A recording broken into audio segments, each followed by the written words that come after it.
আমি 2012 সালে একটা ভাষণ দিয়েছিলাম পিস টিভিতে।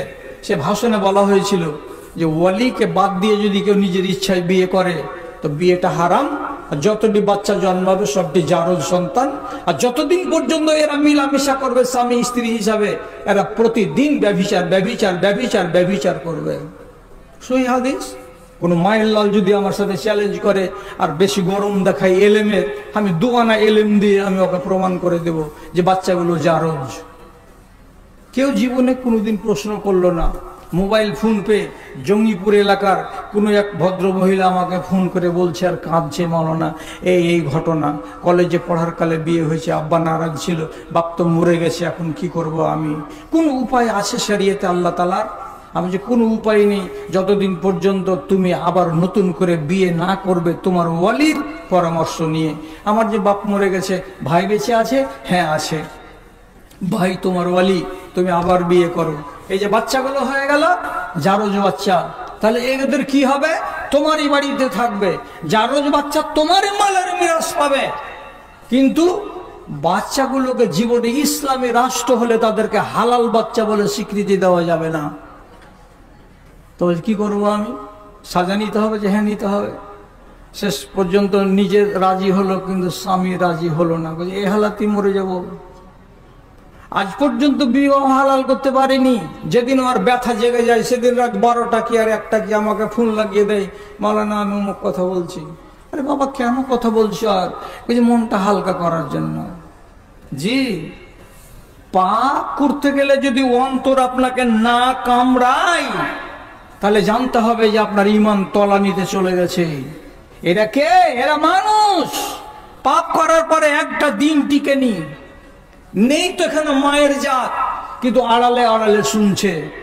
গামেদি বংশের যুবতী বেটি ছেলে নিজের যৌবনের তাপকে সহ্য করতে না পেরে কোন ছেলের সঙ্গে সহবাস করেছিল। সহবাস তো হয়ে গেল, তখন তো ভালো লাগলো। তারপর রাসূলুল্লাহকে এসে বলছেন জি অপরাধ হয়ে গেছে, আপনি আমাকে পাক করুন। রাসূল আদেশ করলেন রজম করে দাও। যেমনি রজমের জন্য নিয়ে যাওয়া হচ্ছে সাথে সাথে বলছে হুজুর পেটে যে বাচ্চা আছে, আচ্ছা তুমি আগে বলনি কেন? তোমার পেটের বাচ্চা তো নিরপরাধ, ওকে তো মারা যাবে না, যাও বাড়ি যাও। বাড়ি গেল, 10 মাস পরে বাচ্চা ভূমিষ্ঠ হলো। এতে কিছু আছে কি? এটাতে ওদের এই বাসনটাতে কিছু আছে? গরম পানি একটু মিশালা পানি গলা নাই? দেখেন তো একটু গলা শুকিয়ে যাচ্ছে। বুড়া মানুষ একবার ওখানে 1.5 ঘন্টা টেনে এলাম, ফের এখানে টানছি। আল্লাহ মাফ করে আমাকে। আমরা এগুলা খাসো নাই, কিন্তু মজবুর হয়ে গেছিলাম বন্ধুদের কথাই পড়ে। এটা চক্কর, আপনারা মাফ করে দিন আমাকে, এগুলো আমি করি না কোনোদিন। যাই হোক, রসুলের কথা শুনে 10 মাস পরে বাচ্চা ভূমিষ্ঠ হলো। ফের ছেলে কোলে করে চলে এসেছি মাত্র 15 দিনের 8 দিনের বাচ্চাকে। রসুল আমাকে রজমটা করে দেন। দেখে মনে হচ্ছে রজম করতে গেলে খুব মজা লাগবে নাকি, রজমটা একটু করে দেন। রসুল বলছে তোমার বাচ্চাকে কে খাওয়াবে? তখন আমি দাইমা কোথায় পাবো? বাড়ি যাও, বাচ্চাকে খাওয়াও। যতদিন পর্যন্ত দুধ খাবে বাচ্চা, দানা না ধরবে, ততদিন মারা হবে না। তাহলে প্রথম চান্সে 10 মাস পেটে থাকাকালীন মারা হলো না। দ্বিতীয় চান্সে বাচ্চাটা 1 বছর নাগাদ খানা খেতে শুরু করেনি বলে আবার মারা হলো না। তাহলে এই মেয়েটি 1 বছর 10 মাস নিজের বাড়িতে ব্যভিচার করার পরে বসে থাকলো, তাকে সাজা দেওয়া হলো না। এই মেয়ে লোকটি 1 বছর 10 মাসে এইভাবে যে কাটিয়ে দিল, তা আপনি কি মনে মনে বলছেন? এরকম করেছিল কি ফাইসালা? মরে তো যাব, তো চল ধুলিয়ান বাজারে যায়, শপিং মল থেকে গুটি বাজার করে নি। মরে তো যাব, তো চল বর্ধমানে আমার বড় বহিনের বাড়ি থেকে বেরিয়ে চলে আসি, একটু আনন্দ ফুর্তি করিলি। চল এরকম করি ওরকম করি। এরকম করে কি বেরিয়েছিল? জায়গা জায়গা এখানে ওখানে তামাশা করে বেরিয়েছিল। 1 বছর 10 মাস তাকে রজম করা হয়নি, তো বাড়িতে বসে বসে মেয়েরা যেমন ক্যাথা সুজিনি সেলাই করে, এই মেয়েটি শুধু বাড়িতে বসে বসে ইস্তেগফার করেছে। যখন রজম চলছে তখন এক সাহাবী এত বড় পাথর মারা নিষেধ, তবু রাগের জ্বালাই বড় পাথর মেরে দিল। তার সাথে গাল দিয়ে বলছে, ইয়া মালউনা, তো এই অভিশপ্তা নারী, তোকে কেন মারতে এলাম? তোর নাপাক রক্ত আমার গায়ে লেগে গেল। রাসূলুল্লাহ মজলিসে হাজির, সাথে সাথে এমনি করে ইশারা করে বলছে, এই কি বলে তুমি গাল দিচ্ছ নারীটাকে? মালউনা, অভিশপ্তা নারী, এই মেয়েকে তুমি এই কথা বললে? খবরদার এ কথা বলিও না। কেন বলবো না রাসূলুল্লাহ বলেন, কেন বলবো না? আল্লাহ পাকের নবী বলছেন, লাকাদ তাবাত তাওবাতান লাউ উযআত আলা ৭০ নাফরিন মিনাল মাদিনাতে লাওয়াসআতুহুম। এই বেটি ছেলেটি এই ১.৫ বছরের মাঝখানে বাড়িতে বসে বসে অপরাধ করে নিয়েছে, যার কারণে আল্লাহর কাছে ইস্তেগফার এতবার করেছে, এতবার তওবা করেছে, এতবার কেঁদেছে, যে তার তওবাগুলোকে যদি মদিনার ৭০ জন লোকের মাথা প্রতি ভাগ করে করে করে করে করে করে দিয়ে দেওয়া যায়, তাহলে এই বেটি ছেলেটার তওবার বদৌলতে ৭০ জন লোক আল্লাহর জান্নাতে চলে যায়। কতটি তওবা করেছে? তাহলে এই বলতে কেন এলো? কেউ তো দেখেনি, ছেলেটা তো বলেনি যে ছেলে ব্যভিচার করেছিল।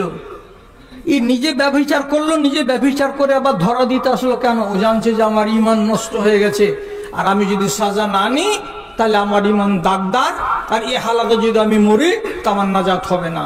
তাহলে এ অপরাধ করার পরে মানুষের মনের ভেতরে যদি এই রকমের অনুশোচনা তৈরি না হয়, তাহলে আপনি জানবেন আপনার ঈমান তলানিতে চলে গেছে। কতটি শুনবেন? ভালো করে বুঝুন। একটা সাহাবী কি করেছে, খেজুরের বাগানে কোদাল চালাচ্ছিল, সামনে দিয়ে একটা যুবতী মেয়ে ছেলে চলে যাচ্ছে, মুসলিম শরীফের হাদিস। মেয়ে ছেলেটিকে ইশারা করে ডাকছে, আরে বাবা এই দিক দিয়ে যাও, এই দিক দিয়ে যাও। বাগানের মধ্য দিয়ে মেয়েটি যেমনি হাঁটা দিয়েছে, কোদালটাকে রেখে দিয়ে, কিছু বলা নয়, কিছু শোনা নয়, কিছু দেখা নয়, দৌড়ে গিয়ে মেয়েটাকে জাপটিয়ে ধরে নিয়েছে। আর জাপটিয়ে ধরে নিয়ে সে নিজের ভাষাতে বলছে, কাব্বাল তোহা ওয়া লাজম তোহা ওয়া লামাস্তোহা গায়রা আন্নী।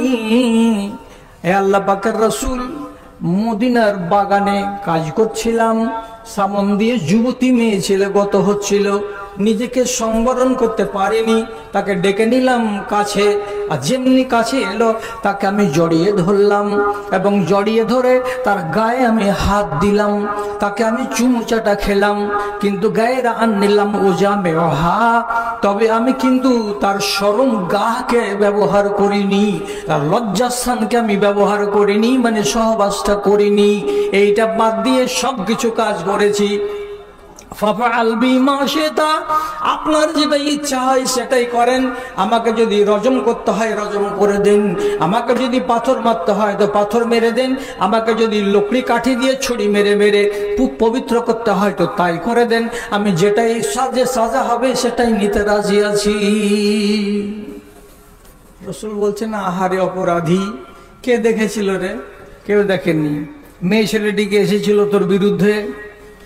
না আসেনি। তুই কেন আলী রে খেপা? কে তোকে ডাকলে? কি কারণে আলী? বেলা 11টার সময় কালকে পাপ করেছিস, আর আজকে বেলা 10টার সময় চলে আসলি এখানে, এসে বলছে কাজ করেছি, কাজ করেছি। কেন আলী এলো কেন? আপনিও জিজ্ঞেস করুন না আপনার মনকে, আর মনে মনে বলুন না ওই লোকটাকে যে বাবা তুই আলী কিসের জন্য এখানে, কোন দরকারটা ছিল তার আসার? কেউ তো জানে না দুনিয়ার লোক। ও জানছে যে কাজ করেছি, সর্বনাশ করেছি, আর এই হালাতে যদি কবরে চলে যায় ইমানের ছেদ থাকবে, আর ছাদা ইমান নিয়ে যদি আল্লাহর কাছে যায় কল্যাণ হবে না। তারই জন্য ইমানটার ছেদকে পূর্ণ করে নিব, ছেদাটাকে বন্ধ করে নিব বলেই রাসূলুল্লাহর কাছে এসেছি। রাসূলকে যেমনি বললেন আপনি বলুন কি করতে হবে, আমি তা মানতে রাজি আছি। রাসূলুল্লাহ বললেন, মদিনা মসজিদে আসার পরে এখানে কি আমার পেছন দিকে দাঁড়িয়ে কোনো নামাজ পড়েছ? বলে জি, জোহরের নামাজ পড়েছি। রাসূলুল্লাহ বলছেন, তোমাকে আর ছড়ি খেতে হবে না, কোড়া খেতে হবে না, তোমাকে ময়দানে নিয়ে গিয়ে কোমর পর্যন্ত গেড়ে দিয়ে সাজা দিতে হবে না। কেন? আল্লাহ তাআলা বলছেন ইন্নাল হাসানাত ইউযহিবনা সাইয়্যাত। কোন মানুষ যদি পাপ করে সেগুলো হয় কাবিরা গুনাহ, ব্যভিচার নয়, এটা কাবিরা গুনাহ।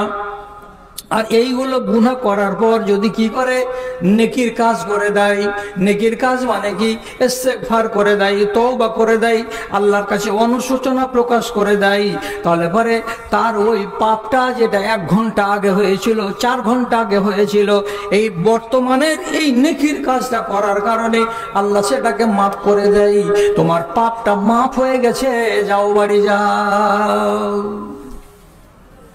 কি করে মাফ হয়ে গেল? মাপ এই জন্য হলো যে বাহিরে আপনি যদি আল্লাহকে বলেন আল্লাহ মাপ দাও, এটার গ্যারেন্টি নেই যে কবুল হবে। আর নমাজের হালাতে যদি আল্লাহকে বলেন আল্লাহ